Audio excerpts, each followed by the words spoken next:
Alright, so we're gonna do a little bit of a breakdown about my audio setup, and I'll just show you around and talk about how it's all being connected and so on. So let's do this physical side of it first, and then I'll show how I do it in the software, what software I use and so on. So yeah, let's get down to it. And that's how the table looks like right now. It's pretty clean.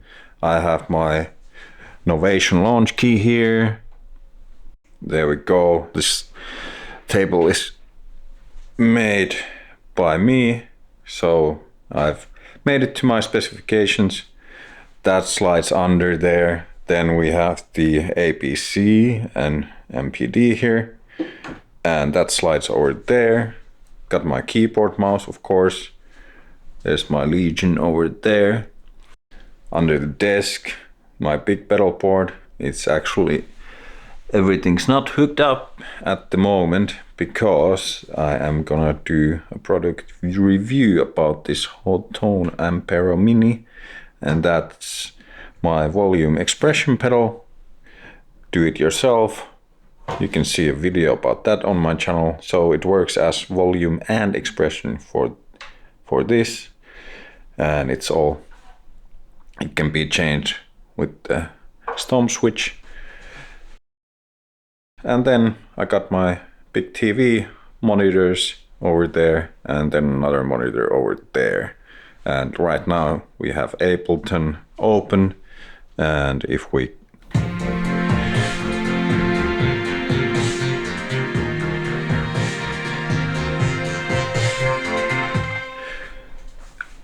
so yeah, there we go. And then we have another pedal board over there, and I'll explain that in a moment. We got amp and another amp, as you can see. I do also play Magic the Gathering a little bit. Got a rack, all kinds of audio cables, whatnot over there, pedals that, you know, I have. Most of them self-made stuff I use every now and then. Got my guitars and this little weird trumpet thing I sometimes mess around with. That's my main guitar over there. And yeah, let's talk about the connections. So in the center of all of this is, of course, my Scarlett 18i8, my audio interface, and of course that's hooked up to the Legion over there. And what we have right now is, well, this Ampero is going straight into input 1 here, but usually I have my Mega pedal board going into that. So then if I want to play my software stuff like amplitube, whatever, then I can. That's the input for that. Then I have the input 2, so that's my mic that I usually use to record my voiceovers or whatever I do. And this is just a cheap ass Behringer mic. Works really well. It's actually a measurement microphone, but you can of course use it for other stuff as well. Then I got inputs 3 and 4, and those are hooked up to this. So there's a V30 speaker inside there, and it's mic'd up with 2 mics. I've talked about it on my channel, and there's also a video about this build. And the speaker, of course, is then hooked up to my Joyo amplifier. And I also have a connection going from that pedal board into the Joyo amp.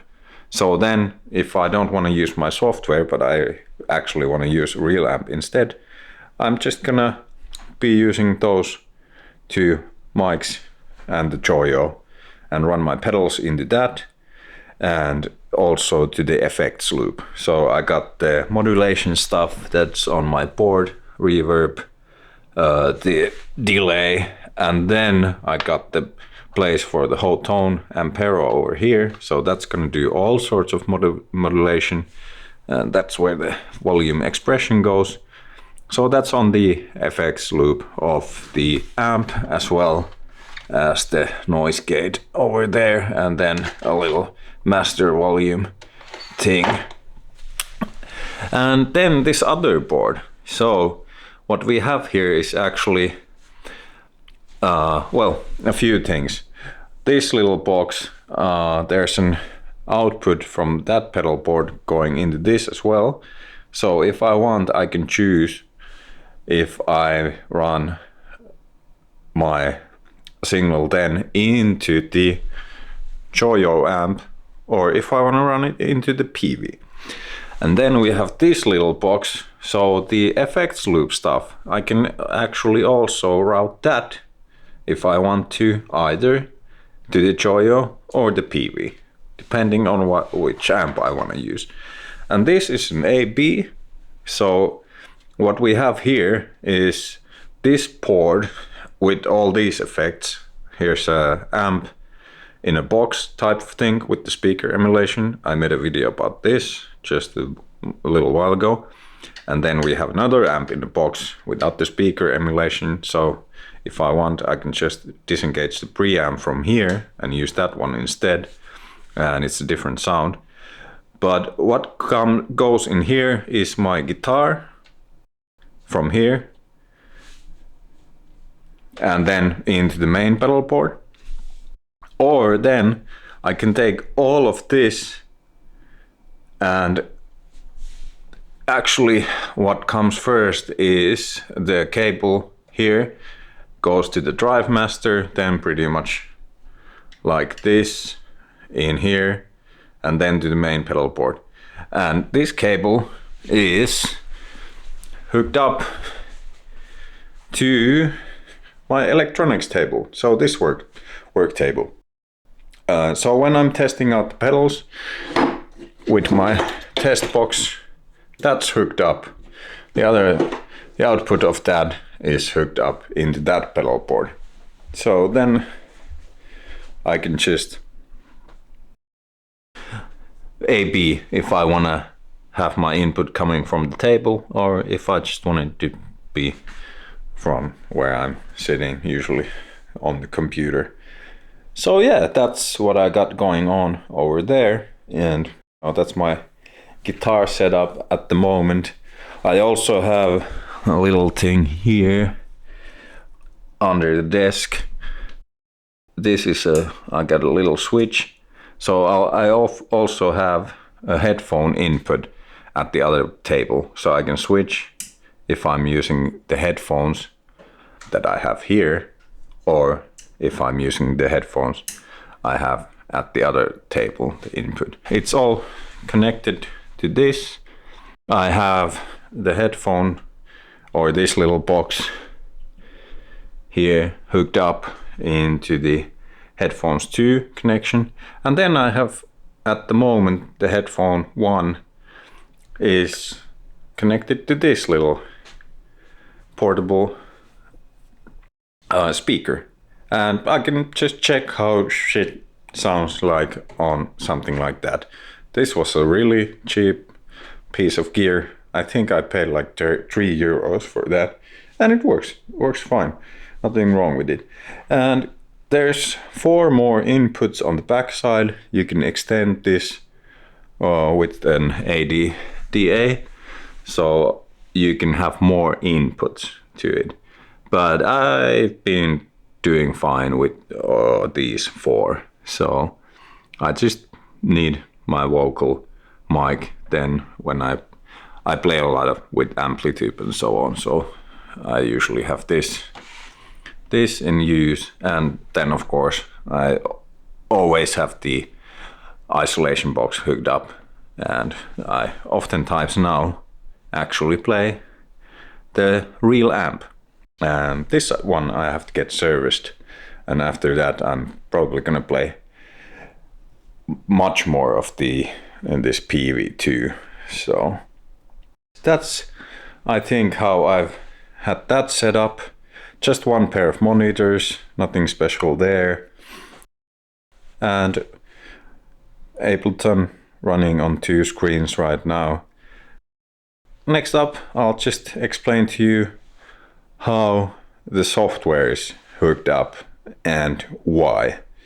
But that's basically my setup at the moment. So let's take a look at the computer side of things. All right. So this is the software that comes with the Focusrite. Whatever you're using, you're gonna have some sort of mix control for your audio interface and Focusrite control. I have 3 outputs, so I have, or actually, but I'm not using the diff. The input one, I don't want to hear my guitar's like clean signal when I'm playing, when I play high gain tones, and so it's muted. So the input one is muted. Also, when I'm doing this, I don't really want to be hearing myself on my speakers either, especially because I don't want to have feedback. So that's muted too. Then the 2 mics that are hooked up in that isolation box, so the speaker that the Choyo amp is hooked up to, well, I don't want to be hearing that either, because I usually play with my headphones on when I play guitar, and especially if I play the real amp, I'm just going to do that. I don't want to be blasting here loudly. So those are all muted.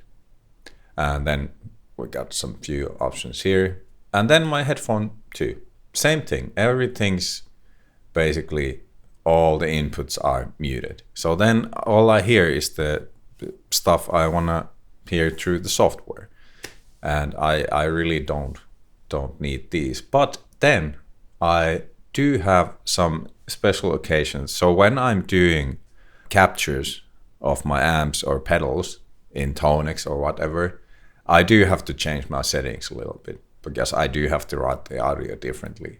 And for that reason, I've made snapshots of my setup that I need to do in order to get those captures.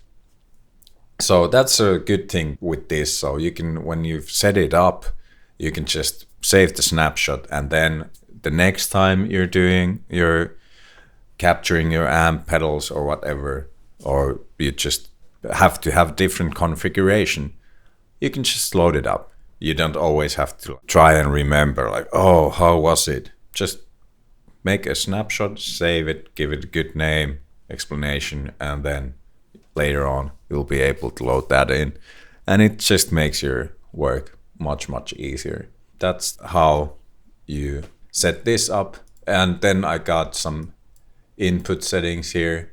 For instance, I'm using the instrument because that's what I'm using on the input one. I'm hooking up my guitar or pedal board into that one, and then the microphone is. And I've also noticed that for me the pad on this is a good option. So, and I'm running 48 kilohertz sample rate. Then on my software, because my computer is actually pretty good now, I can set the buffer size really low. Then I don't have as much latency, so I can hear stuff pretty much real time. And these 5, 6, 7, 8 are on the back, and there's no external controls for those. So in the front we have we can adjust the gain and phantom power and so on. This hardware doesn't have any, you can't do phase, so you can switch that, as we can see. So then I'll have to, if I have to do that, I can either do that with the cable basically, or then I can do it in the software. Let's fire up Ableton. So we're here live 12 light, and then when we get to our DAW, we go here and we just make sure that we're using the device, our audio interface, and then we can check the audio inputs, that's what we're using. Mono, 1, 2, 3, 4, 5, 6, 7, 8. Yeah, stereo inputs. Well, I'm not using stereo at the moment, so we could just take that off. And then the output routing, mono outputs, stereo outputs. I don't know why we're not using 5 and 6, because we do have that. So let's put OK over there. And then again, you can go to and as we can see, the buffer size, I've put it really low, and that's what it gives us right now for the round trip latency. This is what it shows us here, 6.23 milliseconds output. So overall 14 is good. Depending on the dial you use, you just set this up properly. And also it's good to keep in mind that you don't want to be accidentally making a feedback loop ever. That's like one thing to avoid. So then using the Focusrite control center, muting that's good, a good practice. Yes. But sometimes I do want to go to this, and if I want to just play, for example, the whole tone Emperor and have that going straight into my input 1, and I don't want to play any software stuff. I just want my sounds to come from a pedal board or then a multi-effects pedal, and I just want to use that. I don't want to turn any software on, so on. So then I go here, I take my headphone 2 output, and then I just unmute the first channel. So then I can hear the processed sound. Later on, I'll just remember to turn it back on mute. I think that pretty much covers how I've set my stuff up, how my setup works, why I have set it up like I have. I'm off. Have fun. Rock on.